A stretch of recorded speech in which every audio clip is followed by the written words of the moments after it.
अस्सलामु अलैकुम वरहमतुल्लाहि वबरकातुहू।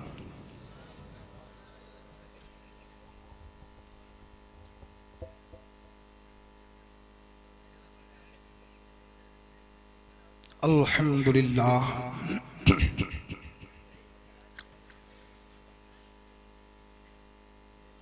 अल्हम्दुलिल्लाहि रब्बिल आलमीन वल आक़िबतु लिल मुत्तक़ीन अस्सलातु वस्सलामु अला सय्यिदिल मुरसलीन व अला आलिहि व अस्हाबिहि अजमईन अम्मा बअद फ़अऊज़ु बिल्लाहि मिनश शैतानिर रजीम बिस्मिल्लाहिर रहमानिर रहीम या अय्युहल्लज़ीना आमनू सदक़ल्लाहु व मौलानल अज़ीम व बल्लगनाहु रसूलुहुन नबियुल अमीनुल करीम व नहनु अला ज़ालिका लमिनश शाहिदीन वश्शाकिरीन वल्हम्दुलिल्लाहि रब्बिल आलमीन। अज़ीज़ान गिरामी,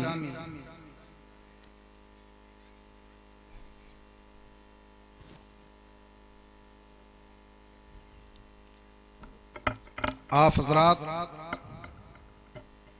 बाद नमाज इशा से लेकर अब तक इस बज़्म नूर की ज़ीनत बने हुए हैं।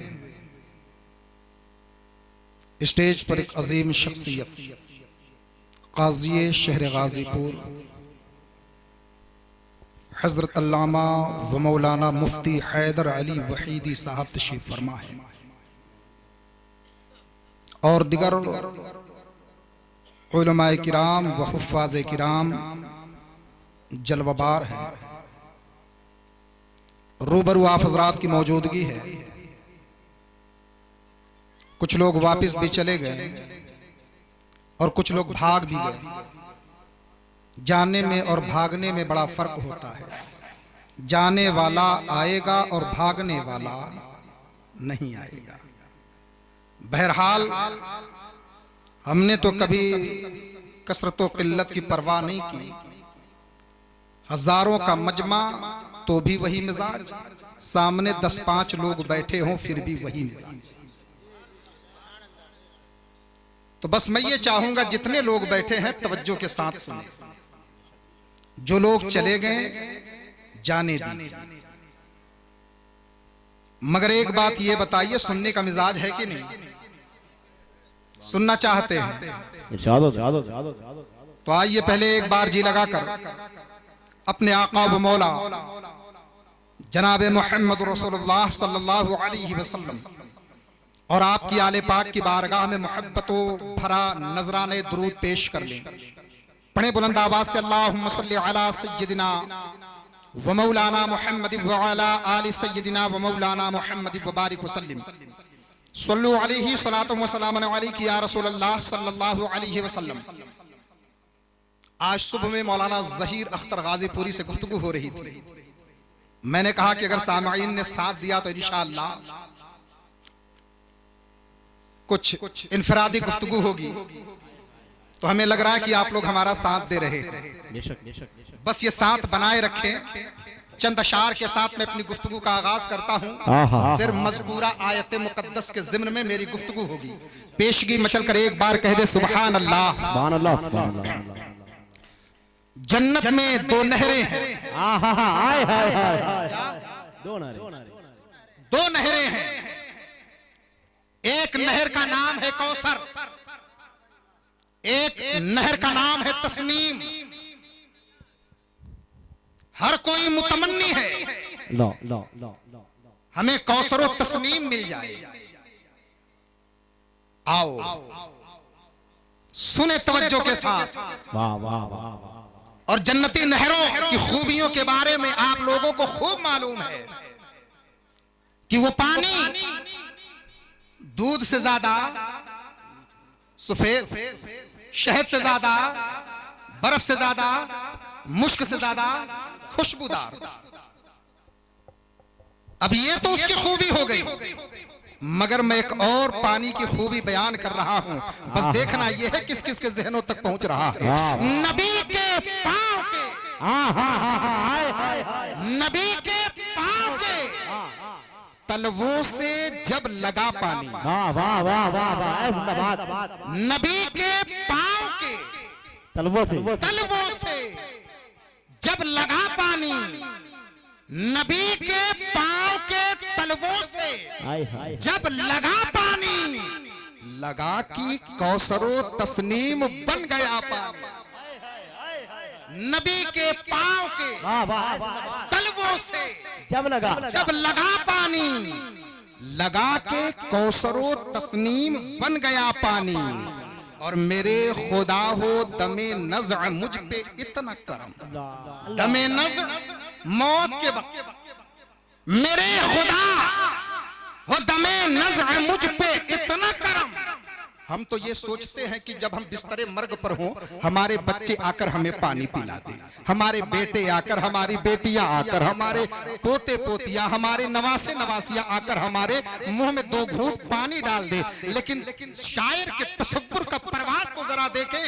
मेरे खुदा हो दमे नज़्अ मुझ पे इतना करम, मेरे खुदा हो दमे नज़्अ मुझ पे इतना करम कि नबी के हाथ से, नबी के हाथ से मिल जाए थोड़ा सा पानी, नबी के हाथ से मिल जाए थोड़ा सा पानी।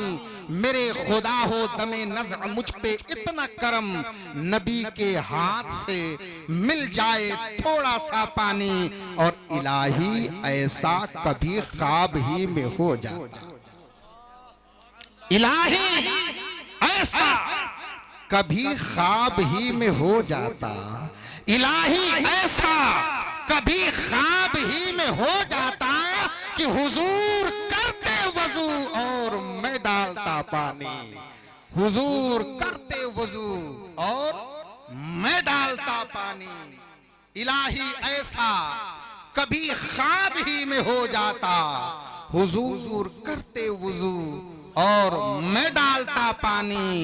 और वजू के बाद ये फरमाते मुस्तफा इरशाद, वजू के बाद ये फरमाते मुस्तफा इरशाद, वजू के बाद ये फरमाते मुस्तफा इरशाद, नसीर पी जा ये मेरा बचा हुआ पानी, नसीर पी जा ये मेरा बचा हुआ पानी।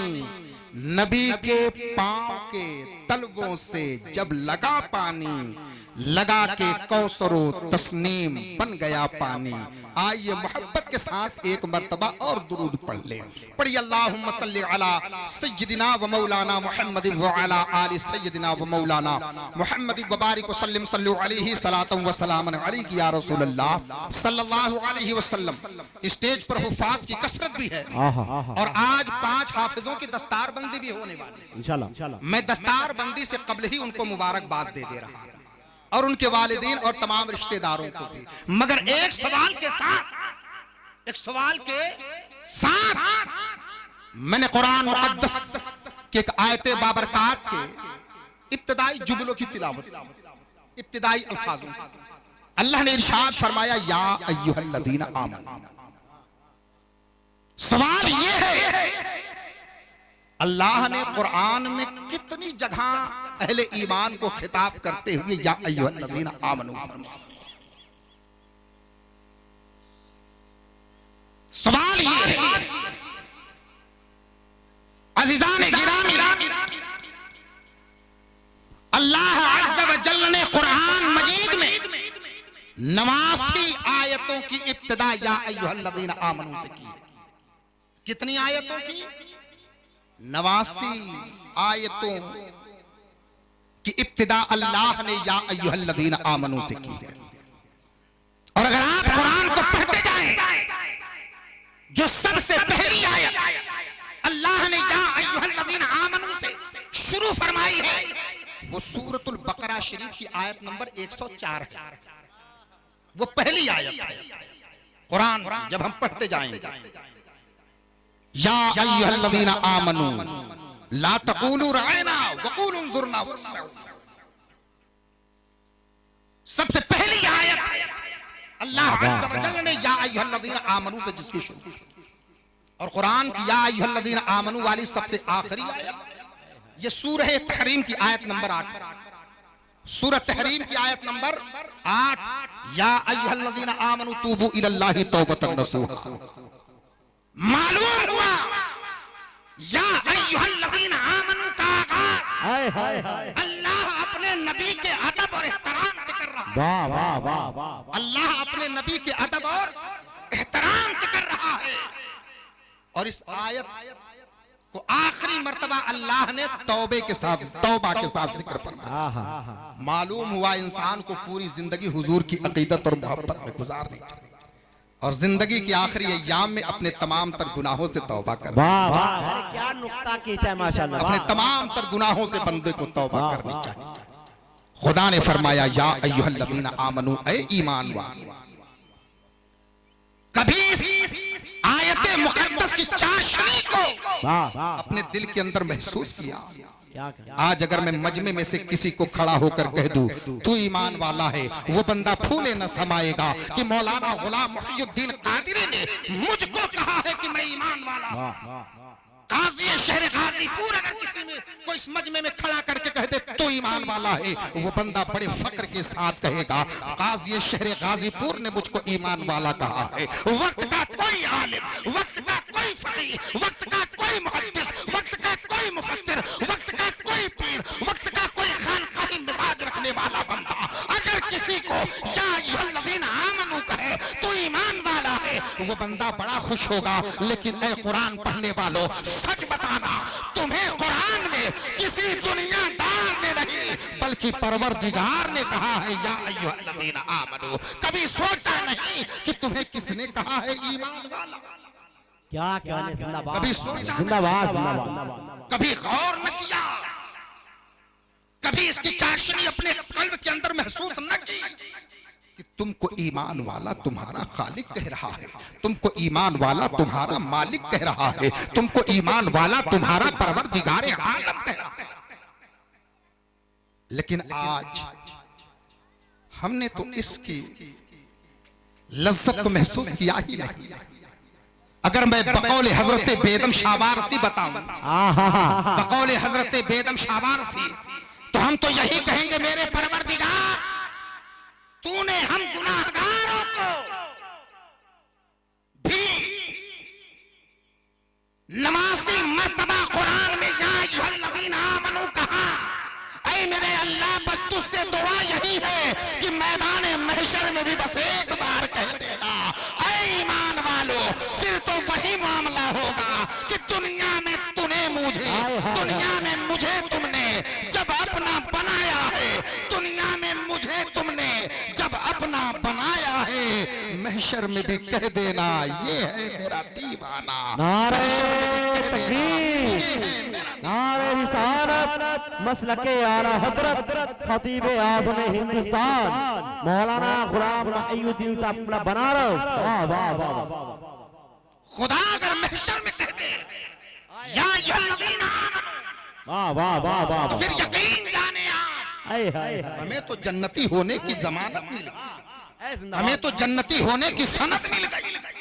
फिर फरिश्ते कहां का सवाल जवाब करेंगे जब खुदा ही कह दे ये ईमान, अल्लाह, जब खुदा ही फरमा दे ये वो बंदा है जिसे मैंने आज बज़्म महशर में या अय्युहल्लज़ीना आमनू का खिताब अता किया है। तो अज़ीज़ान गिरामी, इस लफ्ज की अहमियत को महसूस करें। अब यहां पर लगे हाथों में एक सवाल कर लूं, तवज्जो के साथ सुन रहे हैं, बात समझ को आ रही है, कुछ और सुनना चाहते हैं तो अपनी तवज्जो बनाए रखें आप। हमें कहा गया ईमान वाले बनो, हम कहते भी हैं हम ईमान वाले हैं, हम मुसलमान हैं, लेकिन कभी ये सोचा है कि मुसलमान और मोमिन में फर्क क्या होता है?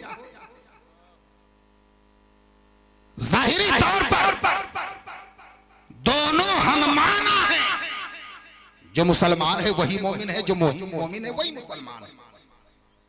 लेकिन अहले तसव्वुफ ने अल्लाह एक बारीक सा फर्क बयान किया है कि कौन मुसलमान है और कौन मोमिन है, कौन मुसलमान है और कौन मोमिन है। हजरत शाह अब्दुल अजीज मुहद्दिस देहलवी अल्लाह इब्न शाह वलीउल्लाह मुहद्दिस देहलवी फरमाते हैं कि मुसलमान वो बनता है जो इस्लाम में दाखिल हो जाए। तवज्जो है, मैं मोमिन और मुसलमान का बारीक सा फर्क समझा रहा हूं, मगर बड़े आसान लफ्जों में इंशाअल्लाह समझ जाएंगे कि कौन मोमिन है और कौन मुसलमान है। हजरत शाह अब्दुल अजीज मुहद्दिस देहलवी फरमाते हैं मुसलमान वो है जो इस्लाम में दाखिल हो जाए, मुसलमान वो है जो इस्लाम में दाखिल हो जाए, और मोमिन वो है जिसमें इस्लाम दाखिल हो जाए। मोमिन वो है इस्लाम माशाअल्लाह। लेकिन आज वही मामला है, हम तो इस्लाम में दाखिल नहीं, अल्लाह इसमें कोई दो राय नहीं। लेकिन देखना यह है किस किस के अंदर इस्लाम दाखिल है, देखना यह है कि किस किस के दिल के अंदर इस्लाम की मोहब्बत मौजूद है, देखना यह है कि किस किस के अंदर इस्लाम की गैरत मौजूद है, देखना यह है कि किस किस के अंदर इस्लाम की अहमियत और इज्जत में मौजूद है। आज यही चीज नहीं है। बेशक आज हमने और आपने शरीयत मुतहरा के ऊपर अमल करने का जो जज्बा होना चाहिए दिल के अंदर, वो हमने और आपने खत्म कर दिया है। और यहां पर ईमान वाला होना, चौथी सदी हिजरी के एक जय्यद आलिम दीन जिसकी तारीफ हजरत इमाम गजाली ने इह्याउल उलूम के अंदर किया, जिसकी तारीफ हजरत अल्लामा इब्ने जौज़ी ने किया, जिसकी तारीफ अल्लामा ज़मख़शरी साहिब तफसीर किशाफ ने किया, वो अल्लामा राग़िब अस्फ़हानी, उन्होंने ये बताया कि ईमान असल में इसे ईमान क्यों कहते हैं। अल्लाह हम में से किसी की उम्र 10, 20, 25, 50 साल, 100 साल हो गई, लेकिन हमें आज तक ये बात समझ में नहीं आया, ये बात समझ में नहीं आई हमें और आपको, न हमने समझने की कोशिश की कि ईमान है क्या। अल्लामा राग़िब अस्फ़हानी अपनी किताब अल मुफ़रदात फ़ी ग़रीबिल क़ुरआन के अंदर फरमाते हैं कि ईमान असल में ये लफ्ज़े अमन से माखूज़, किससे? अमन से ईमान माखूज़, अमन से ईमान बना। पूछा गया फिर जो हम ईमान लाए हैं इसका सही मफ़हूम बताएं। अल्लामा राग़िब अस्फ़हानी आगे फरमाते हैं कि ईमान अमन से बना है, जो बंदा ईमान ला देता है उसे खौफ से और जहन्नम से अमन अता कर दिया जाता है, फिर उसे जहन्नम में जलने का, जहन्नम में डाले जाने का खौफ नहीं होता है, इसलिए कि ईमान की बदौलत अल्लाह ताला उसे अमान अता फरमा देता है, अल्लाह ताला उसे अमान अता फरमा देता है। तो अज़ीज़ान मुहतरम, हमें और आपको इन तमाम बातों को समझना होगा। ईमान ये बड़ी प्यारी चीज का नाम है। आइए मैं हुजूर नबी अकरम सल्लल्लाहु अलैहि वसल्लम की सीरत बाबरकात से मजबूत तरीन ईमान क्या है और किसे कहते हैं इस बात को मैं वाज़ेह बुखारी शरीफ की रवायत में पेश कर रहा हूं, बड़ी तवज्जो के साथ सुनिए। हुजूर अकरम सल्लल्लाहु अलैहि वसल्लम ने एक अराबी से घोड़ा खरीदा। क्या खरीदा? घोड़ा खरीदा। कुछ रवायतों में है कि हुजूर ने ऊंट खरीदा, हुजूर ने ऊंट खरीदा, कुछ रवायतों में। मैं बुखारी शरीफ की रवायत पढ़ रहा हूं। हुजूर नबी मुकर्रम सल्लल्लाहु अलैहि वसल्लम ने एक अराबी से घोड़ा खरीदा। हुजूर ने कहा ठीक है, हमने हमारी और तुम्हारी बात तो हो गई कि इतनी रकम पर मैं तुम्हारे घोड़े को खरीद रहा हूं, तुमने भी कहा कि इतनी रकम पर मैं बेच रहा हूं। मेरे पास इस वक्त पैसे नहीं है, ठहर मैं घर से लेकर के आता हूं। घोड़ा बड़ा खूबसूरत था। हुजूर अपने घर से तशरीफ ले गए कि रकम लेकर के आऊं। बीच में एक बिचौलिया आ गया। उसने कहा कि सुन, क्या तू ये घोड़ा बेचेगा? उसने कहा हाँ मैं बेचूंगा। मैंने मोहम्मद रसूलुल्लाह के हाथों पर इतने रकम पर घोड़े का सौदा कर दिया।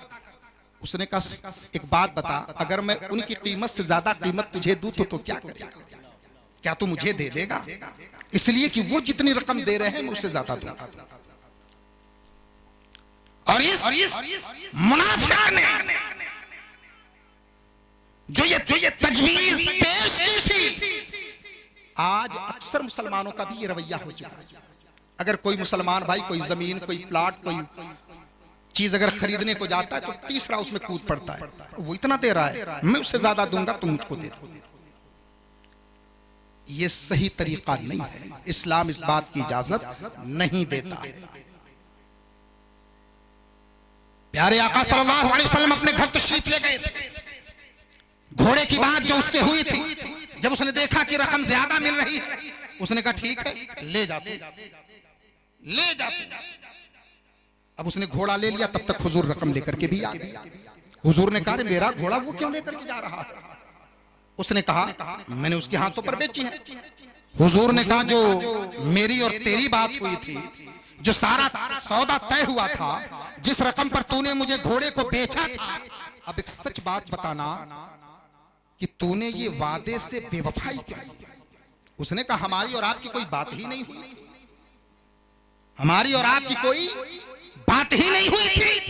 घोड़ा तो मैंने इसको बेचना था, सो बेच दिया।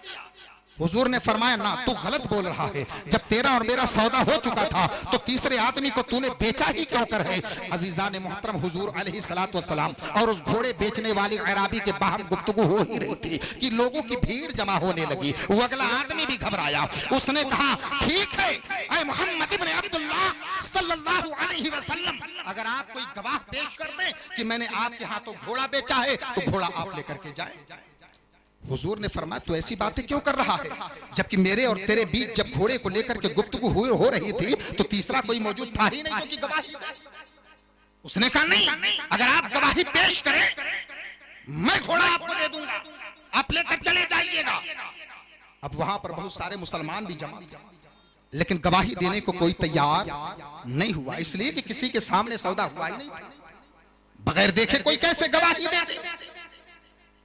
हुजूर अलैहिस्सलातु वस्सलाम के करीब हजरत खुज़ैमा रज़ियल्लाहु तआला अन्हु तशरीफ हाजिर होते हैं।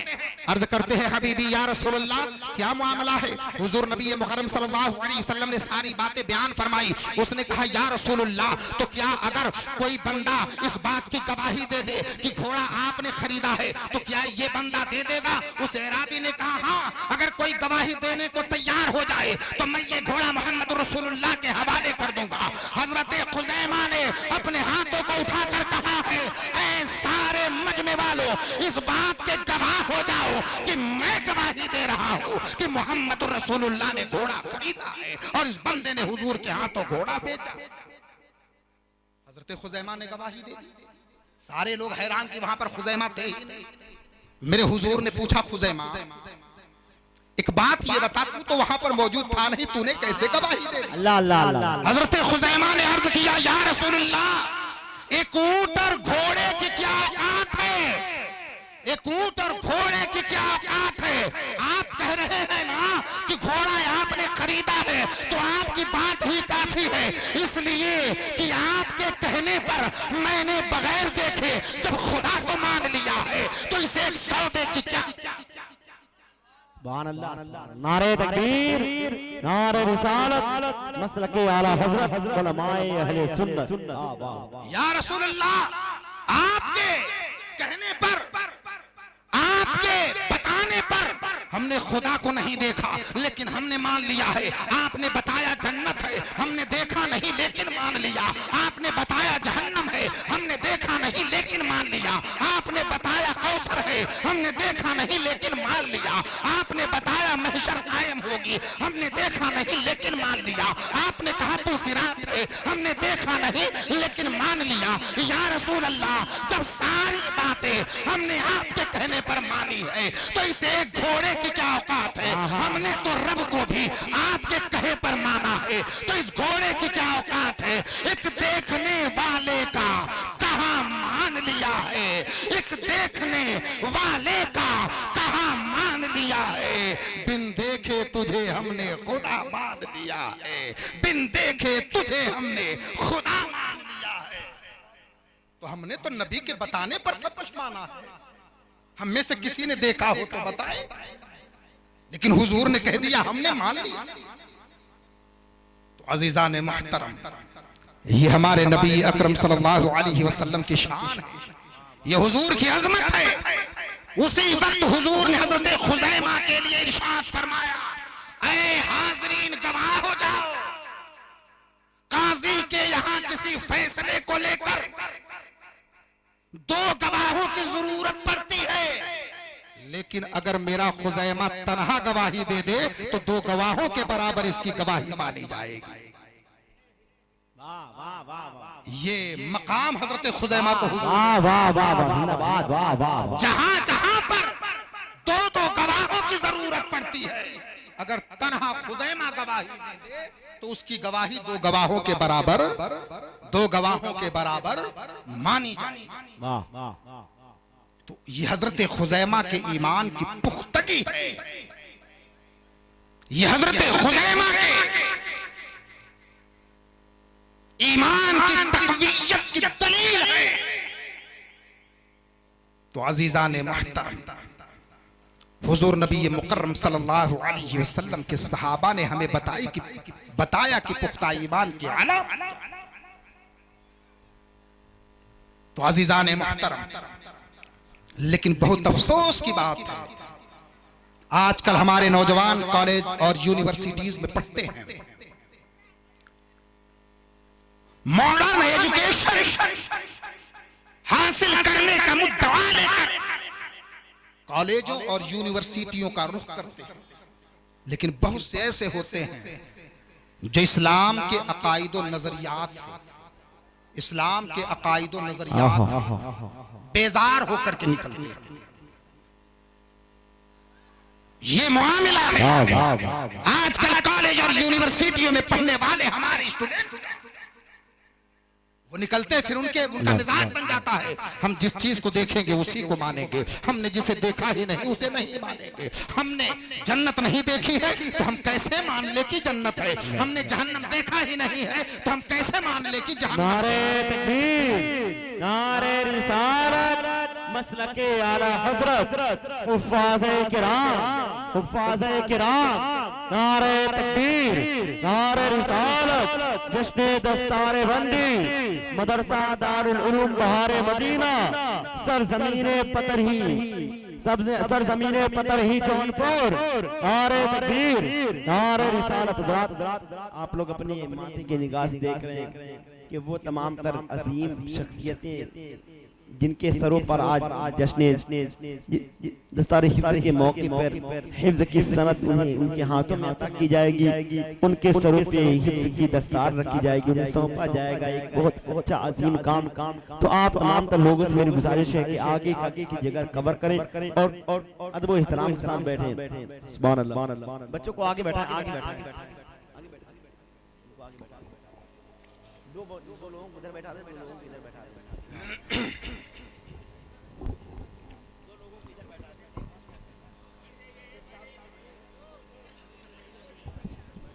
आप हज़रात तशरीफ रखें, आप तमाम तर लोग बैठ जाएं अदब के साथ।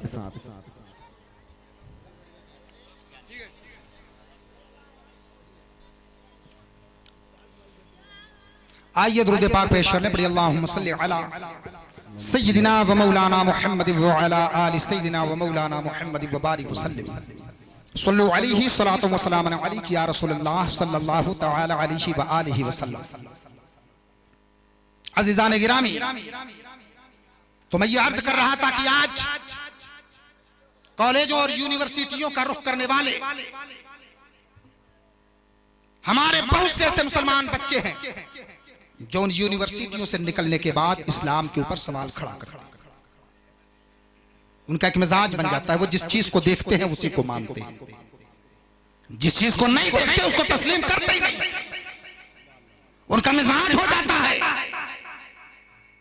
हमने मरने के बाद जिंदा होने को देखा ही नहीं, हमने कब्र के अजाब को देखा ही नहीं, तो वो कहते हैं कि हम नहीं मानते।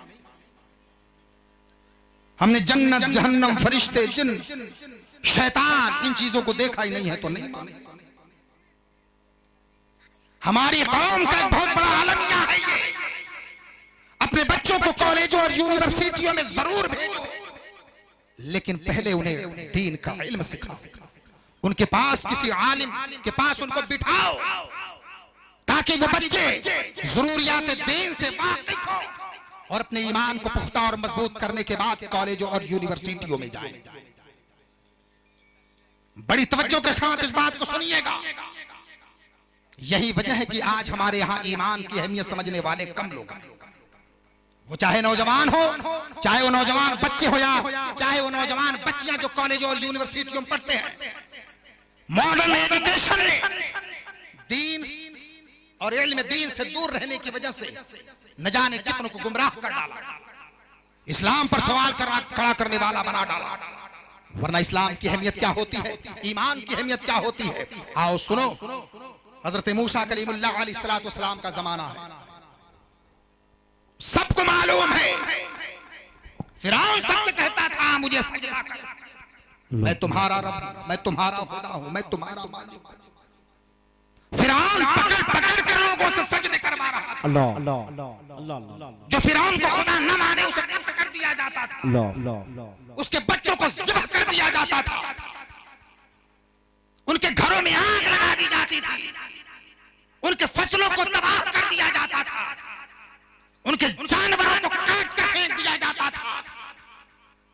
एक फिरौन के फौजी एक मोहल्ले का गश्त कर रहे थे, उन्होंने एक दूध पिलाती हुई औरत को पकड़ा जो अपने बच्चे को दूध पिला रही थी।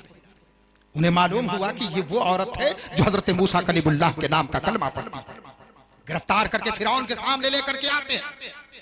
फिरौन ने कहा, है औरत मुझे सजदा कर, मैं तेरा रब हूं।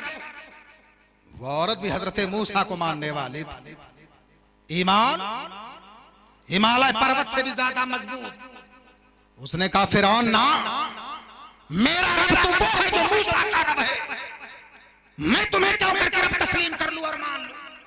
उसने कहा, सुन, अगर नहीं मानती है, ये सामने जो कड़ाह में तेल खौलाया जा रहा है देख रही हो, जो आज मुझे सजदा नहीं करेगा इसे खौलते हुए तेल के अंदर डाला जाएगा। वो औरत हिम्मत और इस्तिक़लाल का हिमालय बने खड़ी है। उसने कहा, फिरौन तेरे अंदर वो हिम्मत नहीं है, तेरे अंदर वो हिम्मत और ताकत नहीं है कि मेरे हिम्मत को मुतज़लज़ल कर सके। नहीं कर सकता तू। उसने कहा, करूंगा मैं, पहले मुझे सजदा कर। वो इनकार करती रही। फिरौन ने कहा, सुनो, इसकी गोद से इसके दूध पीते बच्चे को छीन लिया जाए और पहले इसके बच्चे को खोलते हुए कड़ाह के अंदर डाला जाए। जब ये ममता की मारी माँ अपने बच्चे को देखेगी कि उसे खोलते हुए तेल के अंदर डाला जाएगा, वो खुद ब खुद मेरे सामने सजदा में चली जाएगी। इसलिए कि एक माँ की बहुत बड़ी मजबूरी उनकी औलाद होती, बहुत बड़ी मजबूरी। फिरौन के फौजियों ने उस खातून के हाथ से, उसकी गोदी से उसके बच्चे को छीना है और छीनने के बाद आओ देखा न ताओ खोलते हुए कड़ाह के अंदर डाल दिया। वो औरत सहम गई, आंखों में आंसू आ गए, हिम्मत टहली। फिरौन ने कहा, क्या अब भी तू मुझे सजदा नहीं कर? उसने कहा, जब बच्चा चला ही गया है तो डरने की बात क्या है? फौजियों ने बाजू को पकड़ा है, पकड़कर तेल के कड़ाह के करीब उस औरत को लेकर के जा रहे हैं, लेकिन उस औरत के दिल के अंदर थोड़ा सा डर पैदा होता है, उस औरत के दिल के अंदर कुछ खौफ पैदा होता है। अजीजाने गिरामी, अभी वो थोड़ी डरी ही थी कि उसके कुछ कड़ाह के अंदर से अभी 10-20 मिनट पहले जो उसके बच्चे को डाला गया था, तेल खौल रहा था, वो औरत सामने खड़ी थी। फिरौन के फौजी खींचते लेकर के आ रहे हैं, उसके बच्चे ने उस खौलते हुए तेल के अंदर से सर निकाला और कहा, मेरी अम्मी तू भी आजा। जमाना जिसे खौलता हुआ तेल समझ रहा है, दरअसल में ये अल्लाह के जन्नत की बहार इसके अंदर से जन्नतुल फिरदौस की हवा महसूस हो रही है। मेरी अम्मी, मैं तो बड़े सुकून से हूं, तू भी आजा। उसकी मां ने कहा, फिरौन तू अपने फौजियों को एक तरफ कर दे, मुझे अपने ईमान की हिफाजत करनी है ना, अब तेरे फौजियों की भी जरूरत नहीं है, मैं खुद ब खुद उस कड़ाह के अंदर छलांग लगाने को तैयार। अज़ीज़ान मुहतरम, मेरा सवाल क्या है? फिरौन की उम्मती जिसके दिल में ईमान की इतनी ज्यादा अहमियत थी। आज हमारे नौजवानों को क्या हुआ? किसी गैर मुस्लिम लड़की के चक्कर में पड़ करके अपने ईमान का सौदा करते हैं। हमारे कौम की लड़कियां भी गैर मुस्लिमों से ब्याह रचा करके इर्तदाद के राह पर गामज़न हैं। लेकिन हमारे यहां इन बातों को सोचने का मौका नहीं। एक रिपोर्ट के मुताबिक गुज़िश्ता साल में 70,000 मुस्लिम लड़कियों ने इर्तिदाद अख्तियार किया, गैर मुस्लिमों से शादी करके इस्लाम से नाता तोड़ा और कुफ्र को अख्तियार किया। कौन जिम्मेदार है इसका? क्या हम मिंबर और मेहराब में रहने वाले जिम्मेदार नहीं? क्या मदरसों में दर्स देने वाला मुदर्रिस इसका जिम्मेदार नहीं है? क्या स्टेजों पर खिताब करने वाला खतीब इसका जिम्मेदार नहीं? क्या मोहल्ले का चौधरी इसका जिम्मेदार नहीं है? क्या उस लड़की के माँ बाप उसके जिम्मेदार नहीं है? क्या उसके भाई उसकी बहनें उसके जिम्मेदार नहीं है?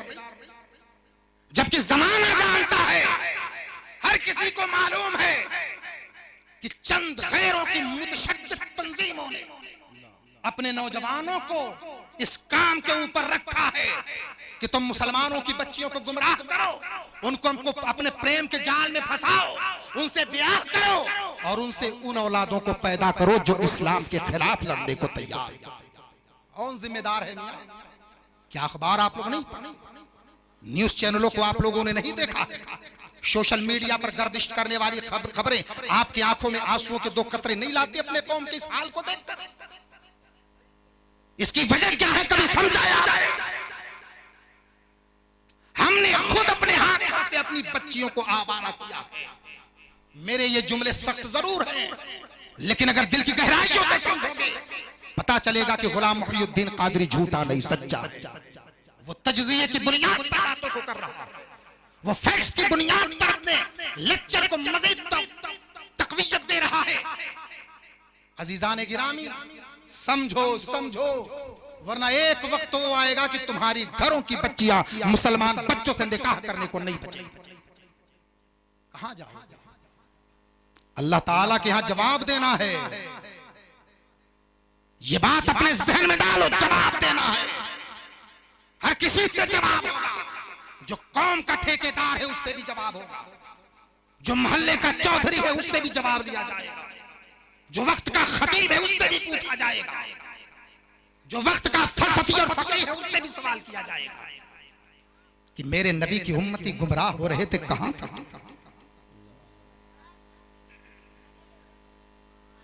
कहां था तुम्हारा रोबो रतबा? क्या जवाब दोगी? अब आप कहेंगे मौलाना साहब फिर क्या करें, हम तो मजबूर हैं। मियां कोई मजबूर नहीं है। ये मजबूरी का ढोंग किसी और के सामने रचाना जो हालात से वाकिफ हो। बस हम एक बात कहते हैं, हर बंदा अपने घरों की बच्चियों की जिम्मेदारी ले ले, पूरे कौम के बच्चियों की जिम्मेदारी हो जाए।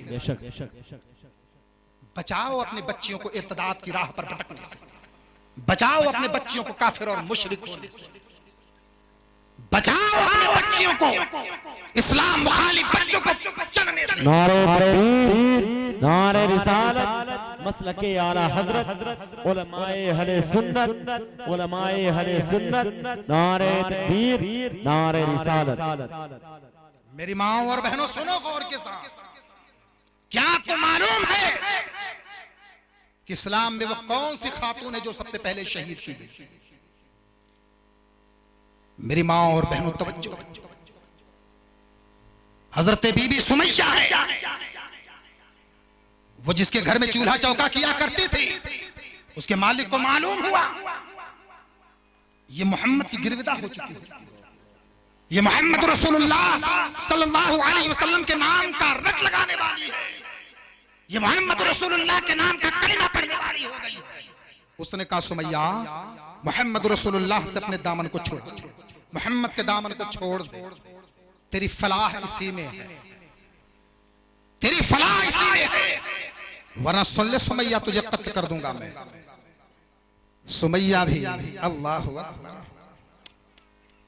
जिन लोगों ने हुजूर को अपनी आंखों से देखा था, जिन लोगों ने मुस्तफा करीम की मोहब्बतों का धन खुद मुस्तफा करीम के आगे भरी थी, उन औरतों के ईमान की तकवीयत और कुव्वत को मुलाहिजा करो। मेरी माँ और बहनों सुनो, बीबी सुमैया ने उससे कहा, सुन,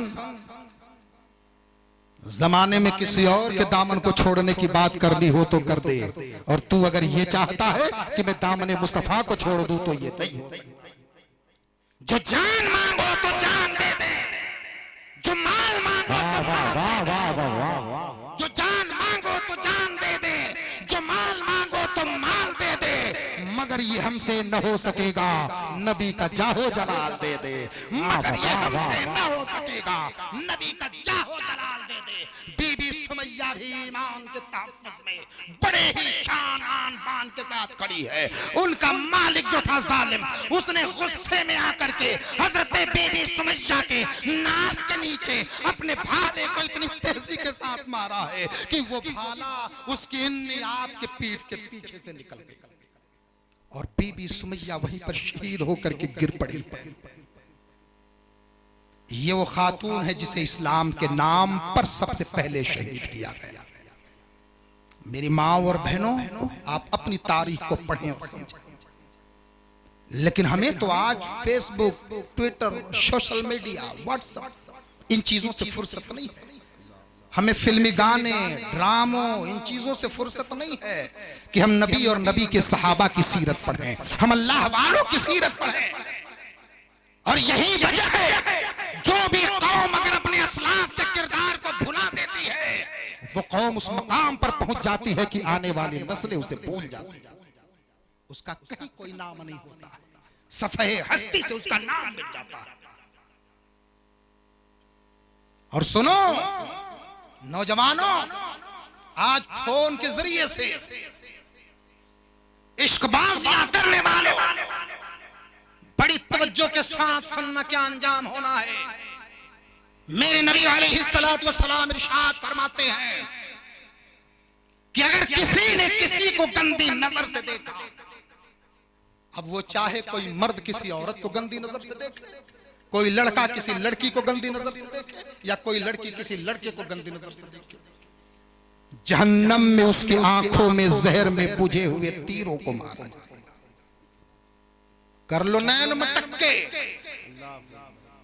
लेकिन जहन्नम में इन्हीं नैन मटक्के करने वाली आंखों के अंदर जहर में बुझे हुए तीरों को मारा जाएगा। इसलिए बदनिगाही से बचो, किसी के ऊपर गंदी नजर डालने से बचो। और ये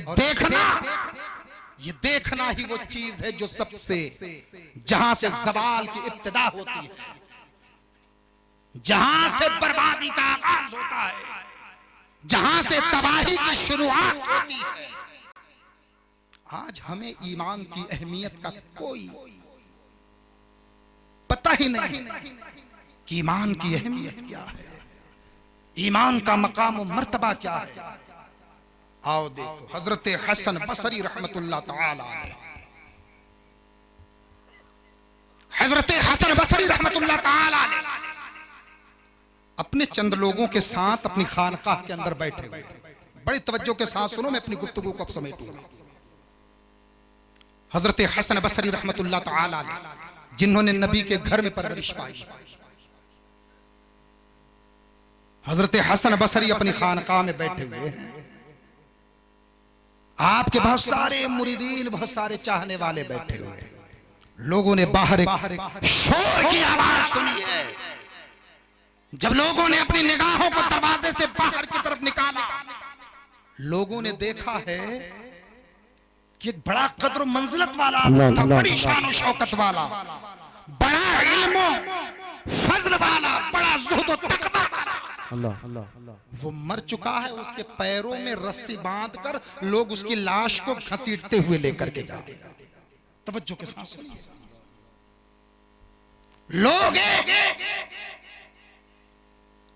काफिले की सूरत में उसके पैरों में रस्सी बांध करके खींच रहे हैं, जबकि वो बड़ा इल्म फजल वाला था, बड़ा ज़ुहद और इबादत वाला था। मियां हमारे यहां तो गुनाहगार मुसलमानों के लिए भी यह मसला दर्ज है। कोई कितना हो गुनाहगार हो, लेकिन अगर उसके जनाजे को लेकर चलना हो तो इतना आहिस्ता और इतने मोहब्बत के साथ लेकर के चलो कि उसकी लाश को झटका न लगे। यह तरीका है लेकर चलने का।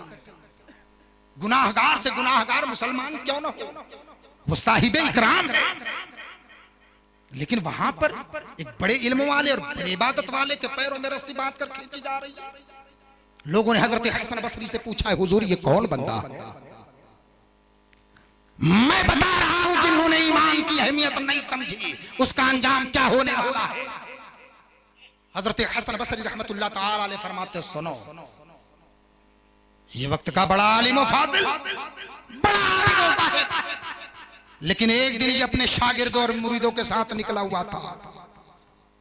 एक ईसाई राहिब की लड़की के ऊपर इसकी नजर पड़ी और दीवाना।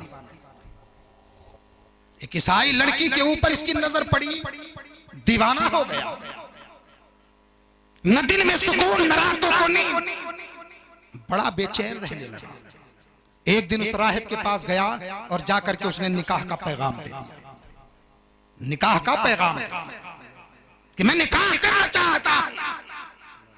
उसने कहा कि बेटी मेरी है, लेकिन मैं उसकी इजाजत के बगैर तुम्हें कैसे उसको दे दूं? मैं, मुझे अपनी बेटी से इजाजत लेनी होगी। उसने कहा ठीक है, आप लेकर के आए।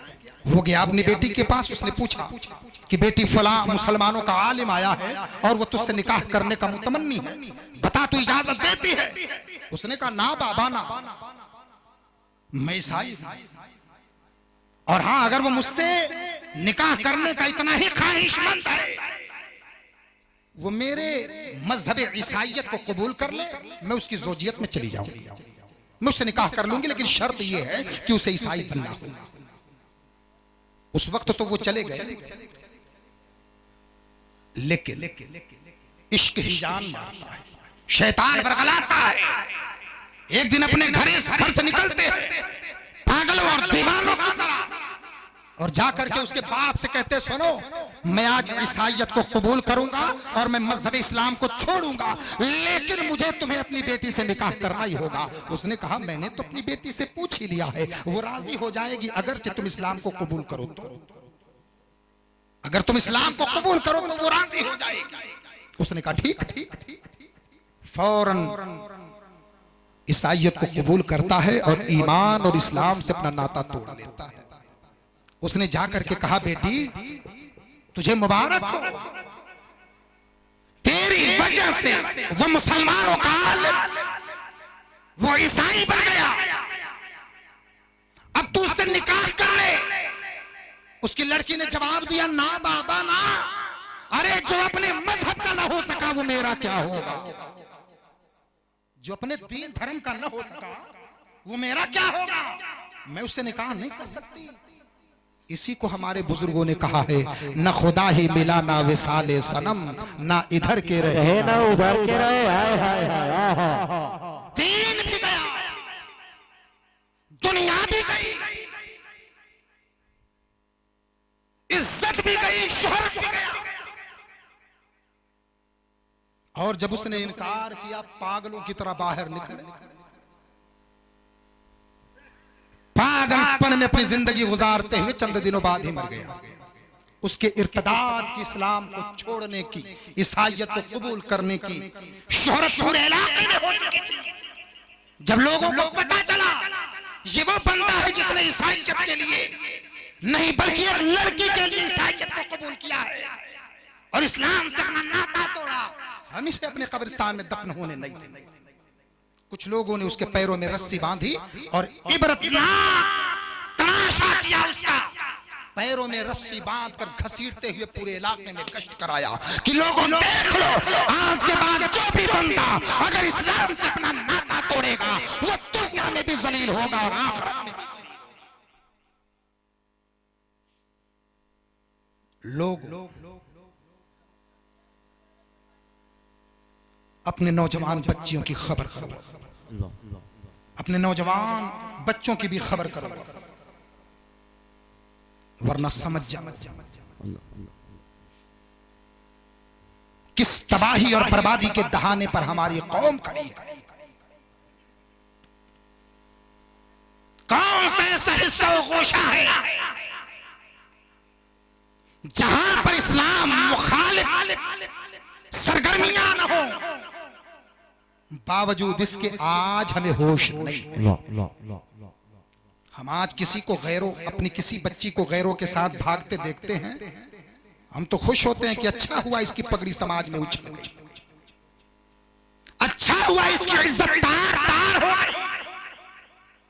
लेकिन याद कर लो, दूसरों की बर्बादी पर खुशी मनाने वाला बहुत जल्द बर्बादी से हमकनार होता है। ये होश के नाखून लेने का मकाम है। जब तुम अपने कौम की हर बेटी को अपनी बेटी तस्लीम करोगे, कौम के हर बेटे को अपना बेटा तस्लीम करोगे, फिर यकीन जान लो कि हमारी कौम का नक्शा तभी बदलेगा। तबाही और बर्बादी से हम और आप तभी बच पाएंगे।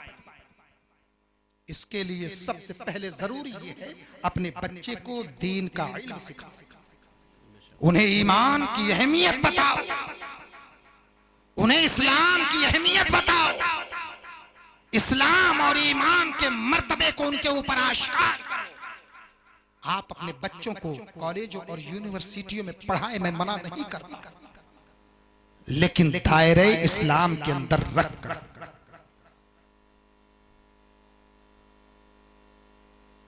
जो भी इस्लामी कवानीन और ज़वाबित है, जो भी हमारे रिलीजियन रूल्स हैं, उनको फॉलो करते हुए आपको ये काम करना है। वरना समझ लो ये वो चिंगारी है जो हर घर तक पहुंचने वाली है, इसलिए कि इस चिंगारी को हवा देने वाले लोग मौजूद हैं। मैं मख्फी अंदाज ही में लेकिन सारी बातों को वाज़ेह करके बोल रहा हूं। तो लोगों, अगर मेरी बात समझ में आई हो तो इस इर्तिदाद के बढ़ते हुए सैलाब के आगे एक बांध बन करके खड़े हो जाओ और इस बांध का आज़म कर लो, जो हुआ सो हुआ। अब हमारे कौम की कोई भी बेटी मुर्तद नहीं होगी, अब हमारे कौम का कोई भी बेटा मुर्तद नहीं होगा। इन बाजारों इश्क से अपने बच्चों और बच्चियों को बचाओ, इस शैतान के फरेब से अपने बच्चों और बच्चियों को बचाओ। ईमान किस शय का नाम है इसे समझो आप, इस्लाम किस चीज का नाम है इसे समझे आप। परवरदिगार आलम ने हमारे और आपके लिए इरशाद फरमाया, या अय्युहल्लज़ीन आमनू, ए ईमान वालो। सोचो तो सही, खुदा कितनी मोहब्बत से, कितने प्यार भरे अंदाज में अल्लाह कह रहा है, ए ईमान वालो।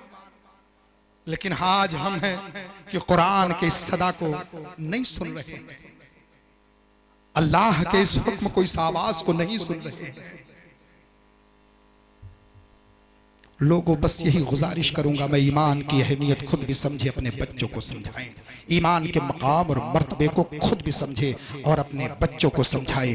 परवरदिगार आलम हमें और आपको ईमान के साथ जिंदा रखे और ईमान के साथ मौत नसीब फरमाए। उन्हें जाना, उन्हें माना, न रखा गैर से काम, उन्हें जाना, उन्हें माना, न रखा गैर से काम। लिल्लाहिल हम्द में दुनिया से मुसलमान गया, लिल्लाहिल हम्द में दुनिया से मुसलमान गया। व आखिर दावाना अनिल हम्दुलिल्लाहि रब्बिल आलमीन। अस्सलाम।